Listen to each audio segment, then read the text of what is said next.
I'm Ellie. Welcome back to another video on the Long Dark. However, today's video is going to be a bit different because I'm not going to be playing the game.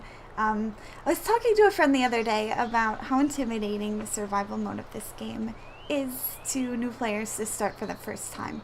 And thinking about all the custom settings that we have now, I can definitely understand how that would be a little overwhelming when you've never played before. So what I've done today is put together a custom settings game that I think is ideal for new players. And the great thing about the custom settings that they have added is that you can actually import other people's settings into your game. It's really easy. So once I've gone through all the settings that I picked, I will quickly explain how you can get this in your game really easily. So let's get started.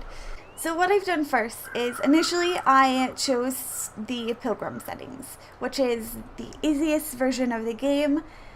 It's one where there's no aggressive animals and the weather, the loot is all very forgiving. So the pilgrim mode is rather good for new players if you're looking to really just get a hold of the game mechanics and maybe that's something that you want to try out. However, if you're looking to learn the game as well as have like a somewhat challenging experience where you're learning every aspect of the game rather than just the bare minimum mechanics, then I would definitely recommend the custom game that I've put together. So first of all, baseline resource availability. I've left that at very high. It's kind of important when you don't know the map that you find things once you actually do find a location. So I think that's fair.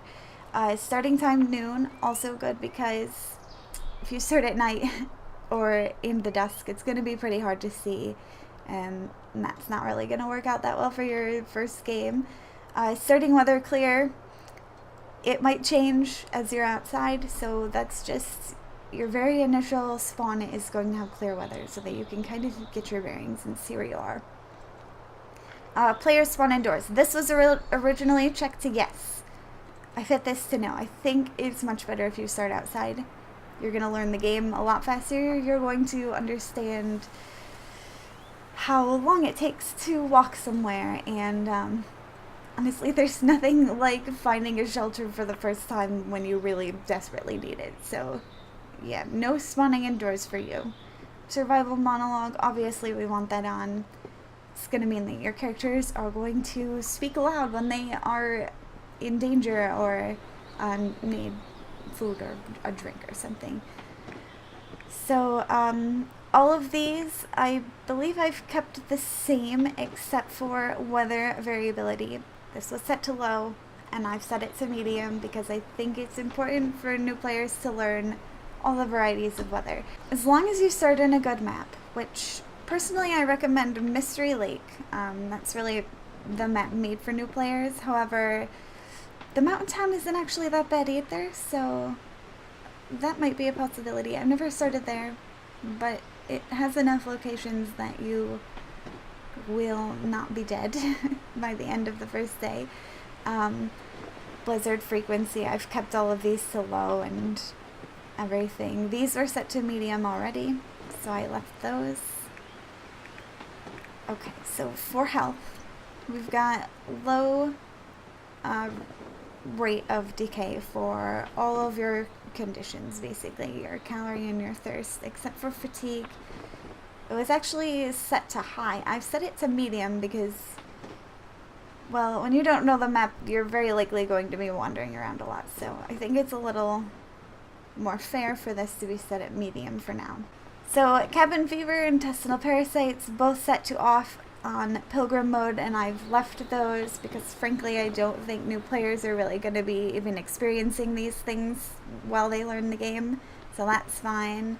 The rest of your injuries are all on, so be careful of falling, drinking bad water, drinking or eating food that's of too low condition, etc., etc. The fire will prevent freezing, and you will also wake up if you are freezing while you sleep. So it is very easy if this is checked off to simply go to sleep and die. So I've checked this on. I think it was already on, but yeah, we're leaving this on so that you can save yourself potentially if you get into a situation like that unknowingly. These I have all left the same. These are just gear rates, so you've got chances of, for instance, the natural resources. Your starting gear is very high in Pilgrim. I've left that because, again, you don't know the map. You're probably going to be wandering around for a while. There is a rifle in the game, so you can look for that.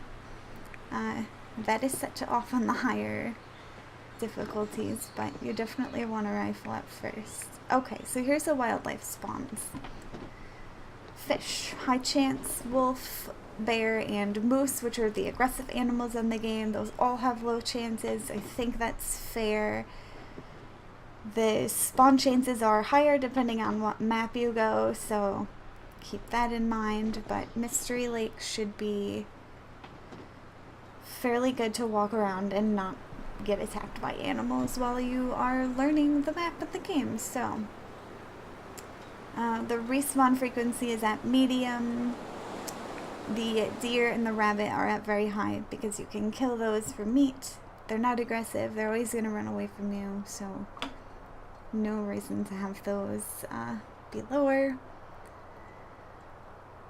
I have put on the predator grace period, so for the first day of your game, no aggressive animals will spawn, I should say. That's very helpful because you don't want to be just walking blindly into a wolf or something before you even get a chance to go anywhere in the game. So wildlife smell range, how far the animals can smell you from, is set to low. They have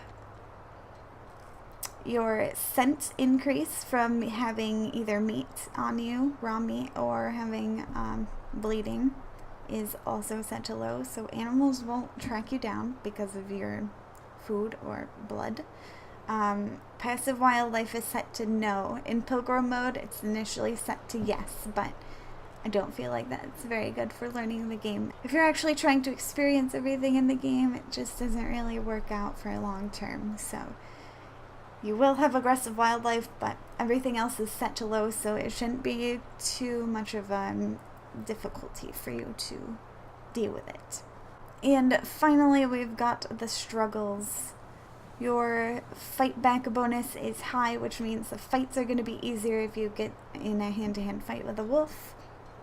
You can't get in a fight with the bear hand-to-hand, so just don't bother trying. You can't hit him with the axe or anything. Struggle condition damage I've set to low. Initially this is set to none, so you will possibly lose some condition from your fight with the wolf. And obviously the bear. You're going to lose a lot of condition if you fight the bear. And then the damage to both of your person and your clothing is set to low. So you shouldn't have a too terrible time if you get in a fight. You'll likely be able to save yourself, but you're going to get injured, so just be prepared for that. And yeah, that's pretty much it. So now, if you want these settings in your game, all you have to do is head to the bottom here. You're going to see share code, enter code. So I'm obviously going to share the code. I will have this in the description as well, but you have this code that you can see here, and then you'll just go into enter code and copy that exact code into your game. And my settings will be imported and ready to play. So I think that's everything. I'm no expert, but I really do think these settings are really ideal for a new player who's looking to experience the full aspect and range of the game without having it kind of handed to them like it is in Pilgrim mode, and not jumping into a more experienced version like Voyager. So yeah, a few last minute tips. Like I mentioned earlier, I definitely recommend spawning in the Mystery Lake map because it's going to have the most rounded experience for you to learn the game. The mountain town is good for locations, but well, it's a town, so it's pretty congested and you're not going to have a lot of wandering time that is so essential to playing this game. Secondly, this is weird, but I did something like this in my first game, so I just want to point out that while your plane has crashed, It is not in the game. Don't look for it. It's not there. So you can just move on from your spawn area and not worry about trying to find the plane. I spent a pretty good amount of time in my very first game looking for my crashed plane, hoping it had some resources for me. And so, just a PSA, it isn't there unless you spawn it in Timberwolf Mountain, which I absolutely do not recommend as a new player. You will die. Even veteran players die in Timberwolf Mountain, so don't do it. Yeah, I think that's it. Honestly, I'm probably not the best person to give out tips because I'm still learning the game myself, so I'd maybe watch some other videos of tips if you're looking to start the new game with some, a little bit of extra help or knowledge. But yeah, I hope you enjoyed this video. I know it's a little different from the videos I usually post, so I don't know, let me know if you want to see something like this again. And if you are a new player, good luck. And feel free to comment below if you have any questions or just want to let me know how your game went. So thanks for watching, and I hope to see you in the next video. Until then, bye!